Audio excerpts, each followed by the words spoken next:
All right, we're on Keilim Perakav Vav Mishnah Tet, the 9th Mishnah, last Mishnah, the 26th chapter, Masechet Keilim. So we talked about the idea that if you had something that didn't require a ma'aseh, an action, then your intention could change it. But we also learned that that's only true if you're a balabait, if you have the skins made by a balabait. But if it's made by an obdan, by a tanner, and he's going to sell it, so then his intention doesn't mean anything because he could just sell it and make it something else. So our Mishnah continues and discusses this issue. Or, shu tamei midras, so if you have of leather, that's tamei midras, okay? Like kagon shatiach v'kiyotzebo. Now I said, how am I going to get it not to be tamei? I could take it to the mikvah, I guess, but I don't want to do that. It's going to ruin it. So therefore, v'chishav alav l'ritzuot l'sandalim. He said, no, I'm going to use it to use ritzuot, straps, and to make it into shoes.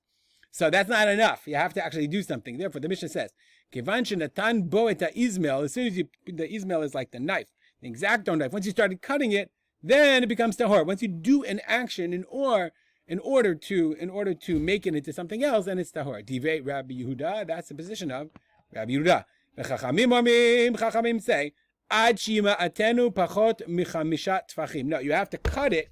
If you want to make it into shoes, that's great. You got to start making it into shoes. It's not just that you just started cutting it, but you have to actually start cutting it, okay, until there's nothing left. You have to have, it has to be less than 5 tfachim wide. I mean, can't you still use it as a shatiach? You can't start cutting it and say, changed my mind, but now it's not tamei anymore.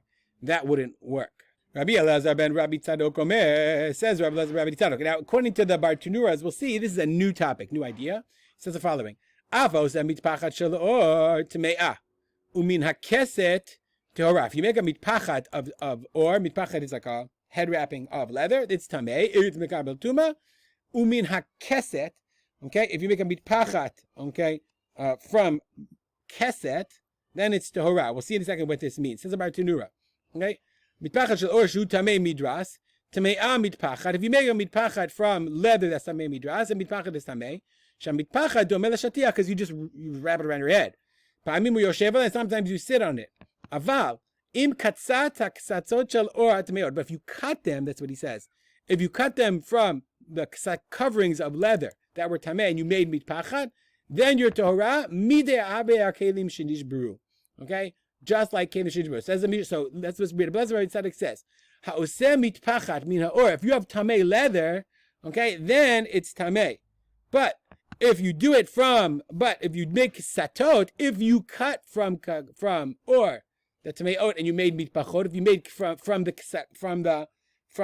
satot, if you made from the keset, from the covering, meaning once you start cutting it, then you're tahorah, okay, because you're doing something. Im katzatz, if you cut it, then min hakeset tahorah. Now the Mepharshim, they have a problem with interpretation because it doesn't really fit in the language very well. So there are a lot of different interpretations and explanations about how to read this last line of Rabbi Elazar, Rabbi Tzadok.